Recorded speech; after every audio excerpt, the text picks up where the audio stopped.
Contractor at the end of the year contract account बनाता है, तो उसका फॉर्मेट कैसा है जरा ध्यान देना। तो हम एक बनाएंगे, उसका नाम है कॉन्ट्रैक्ट अकाउंट।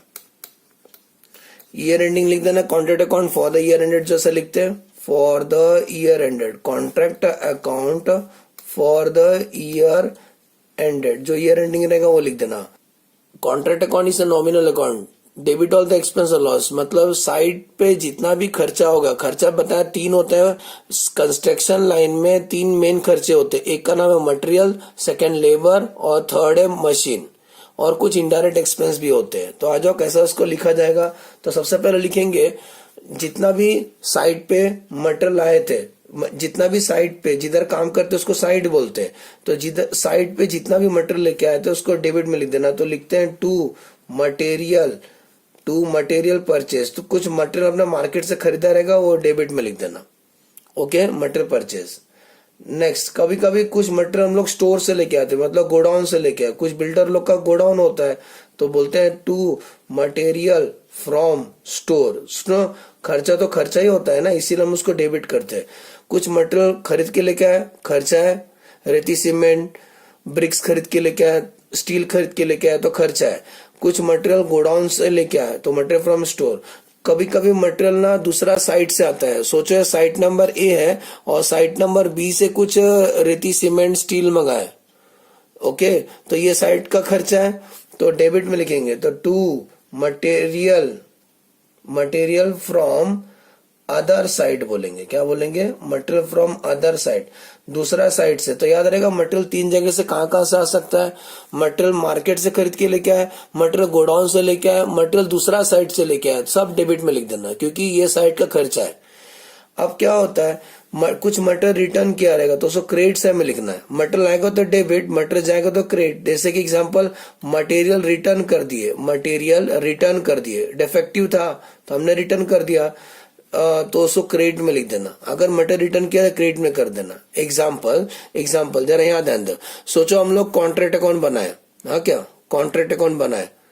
कॉन्ट्रैक्ट अकाउंट में मटेरियल परचेस किए थे, तो मटेरियल एग्जांपल हमने 10,000 का मटेरियल परचेस किया तो डेबिट लिख देंगे। अब बताओ 10,000 में 2,000 का मटेरियल रिटर्न कर दिया, मटेरियल रिटर्न किया था 2,000 का, तो इसमें से कट नहीं करेंगे ना, ओवर राइटिंग नहीं करेंगे अपन। 10,000 का मटेरियल डेबिट किए थे, अकाउंटिंग है, उसको कम करने के लिए हम रिवर्स करते हैं, तो अगर रिटर्न करेंगे इसलिए क्रेडिट कर देना। तो बताओ हमने नेट कितना लिखा, नेट इसमें कितना लिखा, मटेरियल 8,000 का मटेरियल लिखा ना। देखो 10,000 डेबिट में लिखा, 2,000 रिटर्न लिखा, तो कोई पूछेगा ये कॉन्ट्रैक्ट के अंदर मटेरियल हमने कितना लिखा, 8 माइनस करेंगे 10 से तो हो गया ना, 8,000 लिखा है, तो रिटर्न आप हमेशा क्रेडिट से में लिखेंगे। ओके, नेक्स्ट, और क्या हो सकता है, कभी कभी ऐसा हो सकता है मटेरियल लॉस्ट होता है। मटेरियल लॉस नॉर्मल भी हो सकता है, एबनॉर्मल भी हो सकता है। नॉर्मल किसको बोलते हैं, सोचो 500 सीमेंट का गोनी लेके आए तो उसमें एक गोनी खराब हो गया, दैट इज अ नॉर्मल, होता है साइड पे, नॉर्मल लॉस होता है। तो नॉर्मल लॉस को इग्नोर करना, नॉर्मल लॉस इसके अंदर इंक्लूड है, ये जो परचेस है इसके अंदर इंक्लूड है, लेकिन एबनॉर्मल लॉस इसके अंदर नहीं शो करेंगे। लेकिन अगर मटेरियल का एबनॉर्मल लॉस हुआ स्टूडेंट, उसको यहाँ नहीं शो करेंगे। एबनॉर्मल लॉस वो कॉन्ट्रैक्टर का नुकसान है, वो उसका पीएनएल अकाउंट में जाएगा। तो अगर मटेरियल लाने टाइम पे डेबिट किए थे और मालूम पड़ा वो मटेरियल लॉस्ट हो गया, एबनॉर्मल, फायर, फ्लड, थेफ्ट हो गया, दैट इज एन एबनॉर्मल, तो एबनॉर्मल हम कॉन्ट्रैक्ट में नहीं शो करेंगे। तो एग्जांपल नंबर 2, सोचो कॉन्ट्रैक्ट, फिर से मैं लिख रहा हूँ, कॉन्ट्रैक्ट, मटेरियल लाए थे तो डेबिट कर दिए, कुछ मटेरियल हमने स्टोर से लेके आए थे 20,000 का, तो खर्चा हो गया। फर्स्ट एग्जांपल में समझा, यहाँ पे कितना लिखा हमने, 8,000 बुक किया हमने, 8,000। अब आ जाओ सेकंड में, मटेरियल लाया 10,000 का, स्टोर से लाया 20,000 का, और ऊपर का एग्जांपल फिर से लिख रहा हूं, पहले रिटर्न हो गया था गैस 2,000 का, और कुछ मटेरियल लॉस्ट हो गया फायर से, लॉस्ट बाय फायर। सोचो कुछ मटेरियल लॉस्ट हो गया फायर से, कितने का, 5,000 का। तो बताओ मैंने कितना लिखा है, मटेरियल आया तो डेबिट किया, गया तो क्रेडिट कर देने का, रिटर्न किया तो 2,000 का, और मटेरियल लॉस्ट बाय फायर 5,000। तो बताओ यहाँ पर मैंने मटेरियल कितना बुक किया है, 23,000 का। कैसे, 10 + 20 30 और 30 - 7 आंसर 23। तो यहाँ मटेरियल 23 का लिखा हो, यहाँ मटेरियल 8000 का लिखा हो। समझ में आ रहा है? तो स्टूडेंट मटेरियल रिटर्न रहेगा, क्रेडिट कर देना। फर्स्ट एग्जांपल में बताया। सेकंड एग्जांपल में मटेरियल लॉस्ट रहेगा, एबनॉर्मल, तो क्रेडिट में लिख देना। इसीलिए लिखेंगे बाय मटेरियल लॉस्ट। ये कौन सा वाला है? एबनॉर्मल वाला है। एबनॉर्मल समझ गए ना किसको बोलते हैं? फायर, थेफ्ट, फ्लड, ये सब चीज एबनॉर्मल है। ओके, आगे बढ़ते हैं। Example number 3 student, example number 3। कभी कभी ऐसा होता है कि कुछ मटेरियल, एग्जाम्पल नंबर 3 फिर से कॉन्ट्रैक्ट लिखता हूँ, ऊपर कॉपी पेस्ट कर रहा हूँ।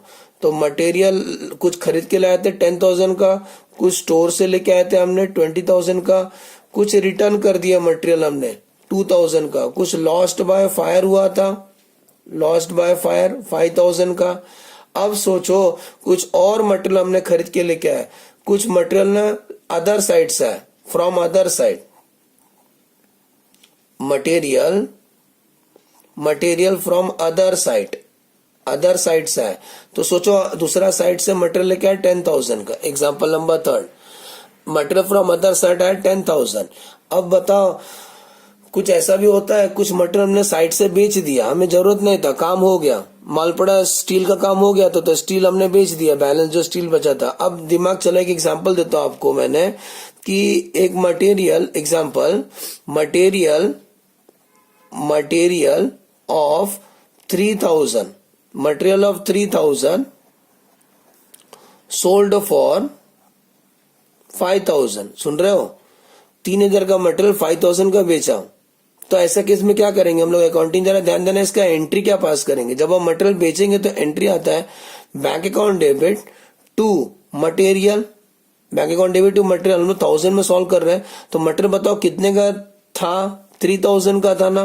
तुमने कितने का बेचा? 5,000 का बेचा। तो 3,000 का मटेरियल 5,000 का बेचा, तो 2,000 का मुनाफा हुआ ना, प्रॉफिट किधर जाता है? प्रॉफिट एंड लॉस अकाउंट में जाता है। ये एंट्री आना चाहिए। हम लोग मटेरियल का लेजर तो नहीं बना, लेकिन सब मटेरियल कॉन्ट्रैक्ट के अंदर लिखे। तो मटेरियल का क्रेडिट साइड में लिखेंगे 3, लेकिन वो मटेरियल पूरा कॉन्ट्रैक्ट के अंदर लिखे तो इधर ही लिखेंगे। तो इसका पोस्टिंग कैसे करेंगे स्टूडेंट? इसका पोस्टिंग करेंगे, क्रेडिट साइड में लिखेंगे by sale of material, by sale of material. तो बताओ मटेरियल कितने का सेल किया? हम लोग घुमा के लिखेंगे, हमें इसका पोस्टिंग करना है, लेकिन हम लोग ये नहीं लिखेंगे, हम लोग घुमा के लिखेंगे। इसको कैसे लिखेंगे? 5 डेबिट में लिखेंगे और 2 ज्यादा लिखाना, उसको कम करने के लिए यहाँ लिखेंगे 2 profit on sale, 2 profit on sale. कितने का? 2 का। समझ में? हम लोग 3 नहीं लिखेंगे, हम लोग इसको क्रेडिट में लिखेंगे और इसको डेबिट में लिखेंगे। इनडायरेक्टली 3 लिखा ना, देखो यहाँ 5 लिखा, यहाँ 2 लिखा, तो 2 को 5 से माइनस करो, 3 लिखा ना हमने, तो याद रहेगा। ये कौन सा लिखा हमने? इसको बोलते हैं सेल ऑफ मटेरियल। तो और फॉर्मेट में क्या लिखेंगे? अगर कोई मटेरियल सेल कर दिया साइड से, तो क्रेडिट से लिखेंगे by material sold, by material sold. लेकिन इसमें प्रॉफिट होगा तो ये साइड लिख देंगे, तो 2 प्रॉफिट ऑन सेल। लॉस रहेगा तो क्रेडिट में आ जाएगा प्रॉफिट ऑन सेल। समझ में? ये साइड क्यों लिखा प्रॉफिट ऑन सेल? एग्जाम्पल समझ में आया इसका? मटेरियल सेल क्रेडिट में लिखेंगे और उसका प्रॉफिट डेबिट में लिखेंगे। नेट इफेक्ट 3 लिखा ना हमने, सेल ऑफ मटेरियल। आगे बढ़ते हैं। जितना भी साइड पे मटेरियल है डेबिट करो, साइड से मटेरियल का क्रेडिट कर दो। अब ये सेकंड खर्चा क्या लगता है साइड पे? सेकंड खर्चा लगता है लेबर, तो लिखेंगे 2 वेजेस। वर्कर लोग को जो पगार है वो कुछ पेंडिंग रहेगा, जिसको बोलते हैं आउटस्टैंडिंग। आउटस्टैंडिंग रहेगा तो ऐड करके शो कर देना, प्रीपेड रहेगा तो लेस कर देना। और क्या खर्चा आता है? तो मोस्ट इंपॉर्टेंट खर्चा है जो साइट पे लगता है, जिसका नाम है मशीन। अब स्टूडेंट मशीन का मैं आपको जो बताता हूँ वैसा आप करना। मशीन का आप या तो ओपनिंग क्लोज, एग्जांपल नंबर 4 देखो, या तो आप मशीन का सोचो साइट पे मशीन लेके आए, कॉन्ट्रैक्ट, ये एग्जाम्पल देखो, आप कॉन्ट्रैक्ट बनाए, या तो आप ऐसा करो या तो ऐसा करो, बात एक ही है, कॉन्ट्रैक्ट।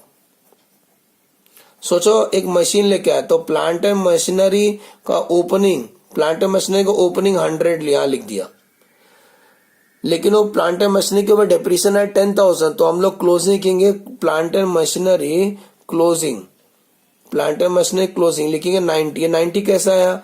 100 - 10।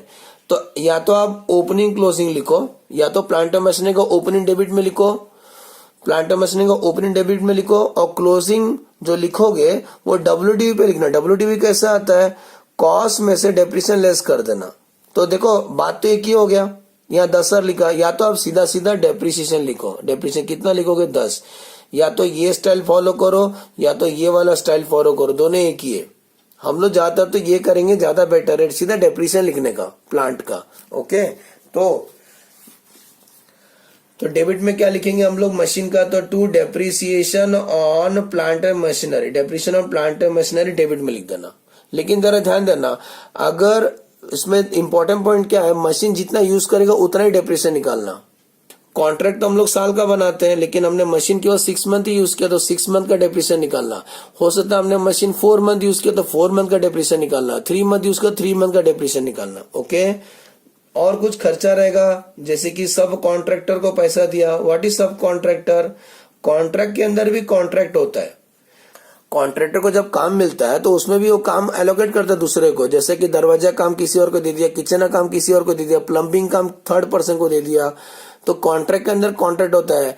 इलेक्ट्रिसिटी काम किसी और को दे दिया तो इसको बोलते हैं सब कॉन्ट्रैक्ट, ये भी एक खर्चा है। ओके, और क्रेडिट साइड में क्या लिखेंगे? साल का आखिरी को क्रेडिट साइड में लिखेंगे by working progress, WIP carried on. WIP carried on में क्या क्या लिखोगे? पहले लिखने का वर्क सर्टिफाइड, वर्क सर्टिफाइड। अब वर्क सर्टिफाइड किसको बोलते हैं? डायग्राम देखो, देखो जो बिल्डिंग आपको सामने स्क्रीन में दिखाई दे रहा है उसमें देखो स्टार्ट आधा बिल्डिंग बन के हो चुका है, आधा बिल्डिंग बन के हो गया है। तो जितना बिल्डिंग बन गया उसमें लोग रह सकते हैं, पूरा कंप्लीट हो गया, उसको बोलते हैं वर्क सर्टिफाइड। लेकिन बिल्डिंग का आधा पार्ट ऊपर का अभी भी कंस्ट्रक्शन चालू है, उसको बोलते हैं वर्क अनसर्टिफाइड, वर्क अनसर्टिफाइड, उसको अधूरा बोलेंगे। तो वर्क सर्टिफाइड समझा कि जिसको जो काम कंप्लीट हो गया उसको वर्क सर्टिफाइड बोलते हैं, जो काम अधूरा है उसको वर्क अनसर्टिफाइड बोलते हैं। और साइड पे कुछ मटेरियल बच गया रहेगा तो बोलते हैं bye material at a site carried down, क्योंकि जो कैरिड डाउन होता है ना अगले साल ब्रॉट डाउन होता है, याद रहेगा। ये भी कैरिड डाउन, ये भी कैरिड डाउन। तो WIP कैरिड डाउन और material at site carried down. Account tally करने का इसको, ये अकाउंट टैली करते हैं और जो टैली करने के बाद जो डिफरेंस आएगा इसको हम लोग बोलते हैं to notional profit, notional profit carried down बोलते हैं। सर नोशनल प्रॉफिट क्यों बोलते हैं हम लोग इसको? कारण सुन, एग्जाम्पल सोचो एक मैच हो रहा है, सोचो मैच हो रहा है और 10 ओवर्स में हमारे प्लेयर लोग ने 100 रन स्कोर कर लिया, 100 रन स्कोर किया। तो हम लोग क्या प्रिडिक्ट करते हैं? 20 ओवर्स में हम लोग प्रिडिक्शन चालू कर देते हैं, इसका मतलब 20 ओवर्स में कम से कम 200 तो बनेगा, 200 रन तो बनेगा। ये हुआ नहीं है, लेकिन हम लोग काल्पनिक एज्यूम करते हैं। देखो 10 ओवर में अगर सामने ने 100 रन मार दिया तो हम एज्यूम करते हैं 20 ओवर में 200 रन तो बनेगा। ये चेंज हो सकता है, ये चेंज हो सकता है। रियल में जब हुआ मैच, रियल में हुआ तो एक्चुअल में कितना, ये हम सोच रहे काल्पनिक है। जब रियल में हुआ तो मालूम पड़ा 250 रन मारा वो लोग ने। तो सर ये यही है नोशनल। नोशनल का मतलब होता है काल्पनिक, ये रियल में हुआ नहीं है। अब क्या करने का, इसीलिए इसको बोलते हैं नोशनल प्रॉफिट। तो नोशनल प्रॉफिट को ब्रॉट डाउन करने का, लिखने का by notional profit brought down, notional profit brought down. अब क्या करना है, कितना पैसा पीनल अकाउंट में लिया जाएगा उसका एक वर्किंग करने का, और कितना पैसा WIP रिजर्व में रखना है, WIP रिजर्व कैरिड डाउन, उसका एक वर्किंग करना है। बस इस तरीके से करना है। नोशनल प्रॉफिट को ब्रॉट डाउन करो और कितना पैसा पीनल अकाउंट में जाएगा और कितना पैसा WIP रिजर्व में आएगा, इसका हम लोग वर्किंग करना है, इसका एक वर्किंग करना है। कितना पैसा पीनल अकाउंट में लेना है इसका एक वर्किंग करेंगे, लिखेंगे amount to be taken to penal account. सबसे पहले क्या चेक करने का, उसमें calculation of percentage of work certified, जो वर्क सर्टिफाइड हुआ है वो कितना % हुआ है। तो उसका फॉर्मूला क्या है, work certified divide by contract price into 100। इसका आंसर बच्चों परसेंटेज में आएगा, इससे पता चलता है आज तक कितना % काम हो गया। एक बार आंसर आ गया परसेंटेज में, उसके बाद फॉर्मूला अप्लाई करना, percentage of work certified, WC मतलब वर्क सर्टिफाइड, और transfer to penal account, transfer to कितना पैसा पीनल अकाउंट में लोगे। तो उसका एक टेबल बना देता हूं, ये टेबल के हिसाब से करना। तो पहला रेंज है if work certified is less than 25%, अगर काम 25% से कम काम हुआ तो no profit taken to penal account, no profit to penal account, PNL account में आप एक भी रुपया नहीं लोगे। इफ सेकेंड रेंज, ये टेबल आपको याद करके जाना एग्जाम में, ठीक है। फर्स्ट रेंज समझा, फर्स्ट रेंज अगर वर्क सर्टिफाइड 25% से कम है तो no profit taken to PNL account. If work certified is more than or equal to 25% but less than 50%, मतलब काम ना 25 से ज्यादा but less than 50। If the work certified is more than equal 25 but less than 50, मतलब 25-50 का बीच में हो तो कितना पैसा पीएनएल अकाउंट में लेंगे, 1/3 into notional profit, 1/3 into notional profit into cash received divide by work certified, ठीक है। 1/3 into notional profit into cash receive divide by work certified. First range समझ में आया, सेकेंड रेंज समझ में आया। Third range, if work certified is more than equal to 50%, but less than 90%। If the work certified is more than equal 50% but less than 90%, तो कितना पैसा PNL account में लेंगे, 1/3 की जगह पे 2/3 कर देना, बाकी सब सेम रहेगा। 2/3 into notional profit into cash receive divide by work certified. अगर काम इससे भी ज्यादा हो गया तो range number 4, if work certified is more than equal to 90%, मतलब काम ऑलमोस्ट हो गया, तो इसके लिए फॉर्मूला क्या यूज करेंगे, इसके लिए फॉर्मूला है एस्टिमेटेड प्रॉफिट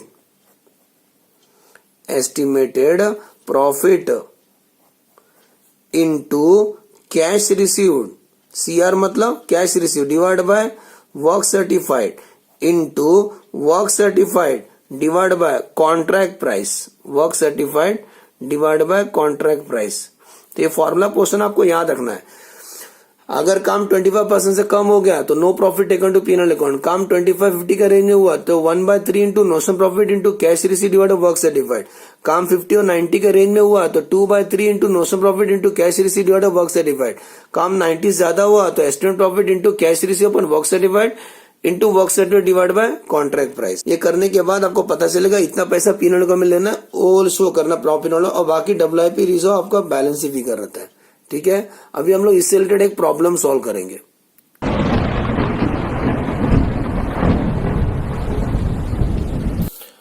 तो अभी हम लोग प्रैक्टिकल करते हैं कॉन्ट्रैक्ट कॉस्टिंग का बेसिक लेवल क्वेश्चन।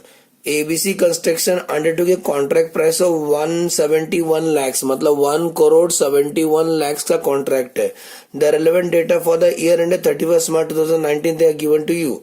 अभी आपको खर्चा देंगे, पूरा कंस्ट्रक्शन से रिलेटेड खर्चा देंगे, सब 1000 में दिया है, पूरा इन्फॉर्मेशन 1000 में दिया, ऊपर लिखा है मटेरियल इशूड एट साइट, जो खर्चा रहेगा सब हम डेबिट में लिखेंगे, ओके। तो material issued at site debit में आएगा, डायरेक्ट वेजेस पे डेबिट में शो करेंगे, साइट ऑफिस डेबिट में शो करेंगे, मटेरियल रिटर्न बताना भी थ्योरी में, मटेरियल आएगा तो डेबिट में लिखना, मटेरियल जाएगा तो क्रेडिट में लिख देना। तो मटेरियल रिटर्न किधर लिखेंगे, क्रेडिट में लिखेंगे। वर्क सर्टिफाइड अनसर्टिफाइड हमेशा क्रेडिट साइड में आता है। प्रोग्रेस पेमेंट रिसीव मतलब कैश रिसीव, दो चीजों का भी टिक मार्क मत करना, एक कैश रिसीव दूसरा contract price. Progress payment receive मतलब कैश रिसीव हम लोग केवल फॉर्मूला में यूज करते हैं, इसीलिए उसको मत लिखना, ये कोई खर्चा नहीं है ना। कैश रिसीव तो इनकम है अपना, तो प्रोग्रेस पेमेंट रिसीव मत लिखना। Next prepaid site office, prepaid मतलब साइट ऑफिस एक्सपेंस में से लेस करेंगे, और डायरेक्ट वेजेस आउटस्टैंडिंग है तो ऐड करेंगे उसके अंदर। मटेरियल एट साइट मतलब क्लोजिंग एट साइट, और डेट दिया हुआ है ना 31 मार्च, मतलब क्लोजिंग स्टॉक ऑफ मटेरियल है ना। एडिशनल इंफॉर्मेशन पढ़ लेते हैं। साइट पे हमने एक प्लांट लेके आए थे, प्लांट कितने का लेके आए थे, 8 लाख रुपीस का। उस कभी लेके आए थे, 1 दिसंबर को लाए थे। Point number 1, A plant was purchase for the contract at 8 lakhs on 1 दिसंबर 2018, और अपना ईयर एंडिंग क्या है 31 मार्च 2019, मतलब वो मशीन कितना महीना हमने यूज किया केवल इस साइट पे, केवल 4 मंथ यूज किया। कैसे, दिसंबर, जैन, फेब और मार्च। तो मशीन के ऊपर जो डेप्रिसिएशन निकालेंगे केवल 4 मंथ का निकालेंगे। डेप्रिसिएशन 15% पर एनम है। Next, material which costing 1,30,000 destroyed by fire, ये फायर एबनॉर्मल है, हम इसका खर्चा कॉन्ट्रैक्ट में नहीं शो करेंगे। फायर एबनॉर्मल है, एबनॉर्मल चीज प्रॉफिट एंड लॉस अकाउंट में आता है। ओके तो लेट अस स्टार्ट। तो क्या करेंगे, एग्जाम में क्या सॉल्व करोगे, बेसिक लेवल क्वेश्चन है, हेडिंग लिख देना कॉन्ट्रैक्ट अकाउंट, हेडिंग लिख देना ऊपर कॉन्ट्रैक्ट अकाउंट, ठीक है। किसका बुक में बनाते हैं, इन द बुक कॉन्ट्रैक्टर बनाते हैं कॉन्ट्रैक्ट अकाउंट, और लिख देना उसके बाद for the year ended, for the year ended, देखो ईयर एंडेड दिया है ना 31 मार्च, 31 मार्च 2019, इतना सब लिख देना ऊपर। उसका पर्टिकुलर रुपीज, लेकिन एक बात ध्यान देना ये 1000 में, इसीलिए अपन 1000 में सॉल्व कर रहे हैं, ठीक है ना। तो अपन को 3 0 लिखने का जरूरत नहीं है। Let us start. तो शुरू करते हैं। मटेरियल इशूड एट साइट, तो लिखेंगे टू मटेरियल, कितने का मटेरियल लेके आए, 7700 का। ओके डायरेक्ट वेजेस के अंदर एडजस्टमेंट था ना, वेजेस आउटस्टैंडिंग था, तो डायरेक्ट वेजेस को इनर में लिखेंगे, तो लिखेंगे टू डायरेक्ट वेजेस। अच्छा डायरेक्ट वेजेस कितना है 3300, उसमें क्या करना, आउटस्टैंडिंग ऐड करना, क्योंकि हम लोग मर्केंटाइल सिस्टम फॉलो करते हैं, एक्रूअल सिस्टम। ऐड करेंगे तो लिखेंगे ऐड आउटस्टैंडिंग, कितना आउटस्टैंडिंग है 100, तो 3300 में 100 ऐड करोगे तो आंसर आएगा 3400। ओके नेक्स्ट अगला है साइट ऑफिस कॉस्ट, तो लिखेंगे टू साइट ऑफिस कॉस्ट। अच्छा साइट ऑफिस कॉस्ट कितना है दिया हुआ है अपने को, 550 दिया है 550, लेकिन याद करें कि एडजस्टमेंट है ना, साइट पे प्रीपेड एक्सपेंस है, प्रीपेड हम लोग क्या करते हैं लेस करते हैं, तो लेस प्रीपेड, तो कितना लेस करेंगे प्रीपेड, 50 लेस कर देना उसमें से, तो आपको आंसर आएगा 500। यहां तक क्लियर। 500 कैसा आया, मटेरियल खर्चा है डेबिट में लिख दो, वेजेस खर्चा है डेबिट में लिख दो, साइट ऑफिस एक्सपेंसेस है डेबिट में लिखो, material is an expenses debit में लिखो, वेजेस एक्सपेंसेस है डेबिट में लिखो, साइट ऑफिस एक्सपेंस है डेबिट में लिखो। तो जो आपको लगता है खर्चा हुआ है कंस्ट्रक्शन में डेबिट में लिख दो। नेक्स्ट साइट ऑफिस का लिखा है मटेरियल रिटर्न, मटेरियल आएगा तो डेबिट में लिखना, मटेरियल रिटर्न होगा तो क्रेडिट में लिख देना, तो लिख देना credit by material return, by material return. कितने का मटेरियल रिटर्न होगा स्टूडेंट, 175 का, यहां लिख देना 175। Next work certified, work uncertified थोड़ा नीचे लिखो क्योंकि क्लोजिंग पार्ट है, तो लिखेंगे बाय WIP, क्या लिखेंगे बाय WIP कैरिड डाउन, जो कैरिड डाउन होता है वो अगले साल ब्रॉट डाउन होगा, उसमें क्या क्या लिखोगे, पहला लिखोगे वर्क सर्टिफाइड, कितना काम हो गया उसको सर्टिफाइड बोलते हैं, जिसको आर्किटेक्चर या इंजीनियर ने सर्टिफाइड कर दिया, तो what is the work certified 12,650। Next वैसी वर्क अनसर्टिफाइड, कुछ काम ऐसे होते हैं जो इंजीनियर ने सर्टिफाइड नहीं दिया उसका, क्योंकि ये काम में कुछ पेंडिंग पोर्शन है, ये काम अधूरा है, इसीलिए उसको बोलते हैं work uncertified. Work certified uncertified closing है थोड़ा नीचे लिखने का, by balance bye WIP carry down के अंदर work certified work uncertified.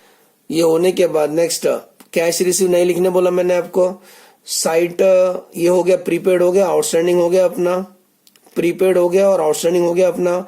Material at site closing दिया हुआ है तो अलग से लिखेंगे bye material eight site carried down लिखना, क्योंकि जो बच्चों कैरिड डाउन होता है ना अगले साल ब्रॉट डाउन होता है, नेक्स्ट ईयर ब्रॉट डाउन होगा, तो मटेरियल एट साइट कितना दिया 110 दिया। ओके अब एक मोस्ट इंपोर्टेंट पार्ट करने जा रहा हूं, प्लांट के ऊपर डेप्रिसिएशन निकालने का, तो लिखेंगे डेबिट में टू डेप्रिसिएशन, कॉन्ट्रैक्ट अकाउंट इसे nominal account, debit all the expense and loss.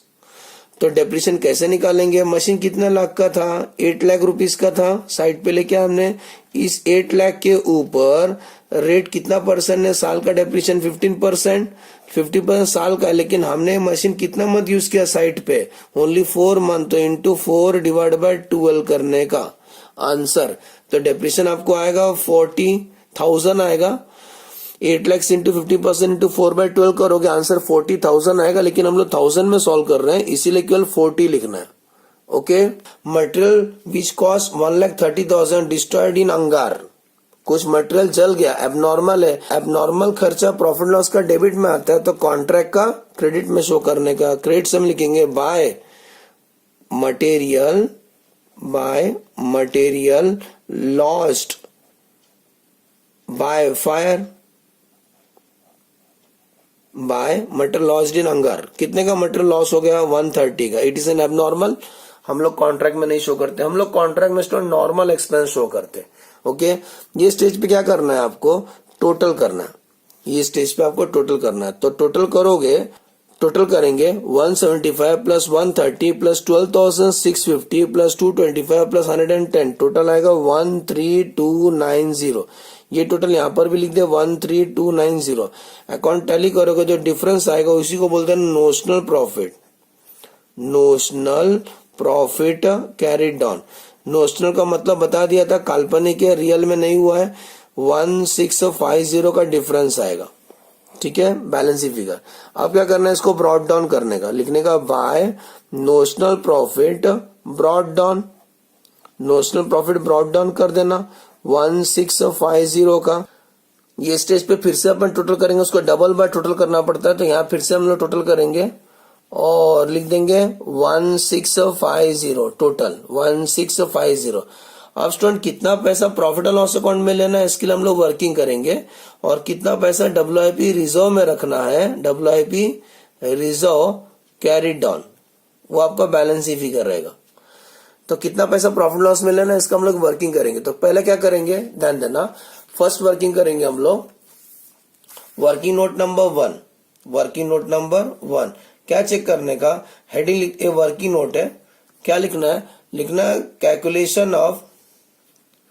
Calculation of amount to be taken to P&L account. Amount to be taken to profit and loss. कितना पैसा profit loss में लेना है उसका एक working करेंगे। पहले क्या चेक करने का? Percentage of work certified. Percentage of work certified, आज तक कितना काम हो गया उसको परसेंटेज में एक्सप्रेस करो। परसेंटेज ऑफ वर्क सर्टिफाइड, तो फॉर्मूला क्या है परसेंटेज ऑफ वर्क सर्टिफाइड का? Work certified divide by contract price, full form work certified divide by contract price into 100। तो आ जाओ, वर्क सर्टिफाइड कितना है? क्वेश्चन में देखिए वर्क सर्टिफाइड कितना दिया था? वर्क सर्टिफाइड दिया था 12,650 मिला। वर्क सर्टिफाइड है 12,650। What is the contract price? 171 lakhs। Work certified है 12,650 और कॉन्ट्रैक्ट प्राइस 171 lakhs है, तो यहां लिखेंगे वर्क सर्टिफाइड है 12650। लेकिन सुनो, कॉन्ट्रैक्ट प्राइस 171 lakhs है तो 20 एक्स्ट्रा लिखना पड़ेगा, तो 17100, क्योंकि हम लोग 1000 में सॉल्व कर रहे हैं, इंटू 100। आपको आंसर परसेंटेज में आएगा, इसका परसेंटेज आएगा आपको 73.98% आएगा। याद करो range, if the work completed is less than 25% तो no profit taken to P&L account. If the second range, if the work complete is 25% or more but less than 50%, then 1/3 of the notional profit into cash received divided by work certified. Third range, if the work certified is 50% or more but less than 90%, तो कितना पैसा P&L में लेंगे? 2/3 into notional profit into cash received divided by work certified। तो देखो यहाँ more than 50% है ना, तो यहाँ लिखेंगे since the work completed, since the work certified is 50% or more but less than कितना? but less than 90%। मैंने क्या लिखा? हमारा जो काम है ना 50% ज्यादा हो चुका है, 90% से कम हुआ है, तो कितना पैसा P&L में लेंगे? 2/3 into notional profit, 2/3 into notional profit into cash received divide by work certified. ये फॉर्मूला भी याद रखो। सो सॉल्व करते हैं, तो 2/3 into what is the notional profit 1650 into cash receive. Question में दिया था ना, मैंने बोला ना कैश रिसीव बिल्कुल मत लिखना, तो कैश रिसीव कितना दिया था? 10120 divide by work certified. Cash receive जो होता है ना वर्क सर्टिफाइड का परसेंट होता है, तो what is the work certified 12650। इसको सॉल्व करो, इसका आंसर आएगा 880। ओके, समझ में आया 880 कैसा आया?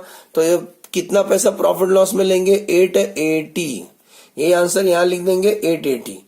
नोशन प्रॉफिट हमारा कितना था 1650, इतना पैसा प्रॉफिट लॉस में शो करेंगे और बाकी पैसा WIP रिजर्व कैरी डाउन, तो कितना आएगा 770। ओके, ऐसे समझ में आया कैसे सॉल्व करना है? तो फास्ट रिकॉल कर दो क्या करना है। अगर आपको लगता है खर्चा है, कंस्ट्रक्शन है खर्चा है, तो डेबिट में लिखो, और कुछ मटेरियल रिटर्न होगा क्रेडिट में लिखो, और क्लोजिंग यहाँ लिखना। क्लोजिंग कैसे लिखोगे? By WIP carried on, work certified uncertified, और by material at site carried on. हम लोग प्लांट का डायरेक्टली डेप्रिसिएशन लिखे। अकाउंट टैली करो, 900 प्रॉफिट आएगा। कितना पैसा P&L अकाउंट में लेना है उसके लिए परसेंटेज चेक करेंगे। Percentage work certified, percentage work certified answer है 73%। तो 73% मतलब 50 to 90 का रेंज कितना था? 2/3 into 900 profit into cash receive divide by work certified, तो आंसर आएगा 880। इतना पैसा हम लोग P&L अकाउंट में लेंगे, बाकी पैसा WIP रिजर्व में रखेंगे। हम लोग इनकम पोस्टपोन करते हैं। एजमिंग लेक्चर समझ में आया? वीडियो को ज्यादा से ज्यादा लाइक और शेयर करें। Thank you. मिलते हैं नेक्स्ट लेक्चर में। वीडियो को ज्यादा से ज्यादा फ्रेंड लोग के साथ शेयर करें।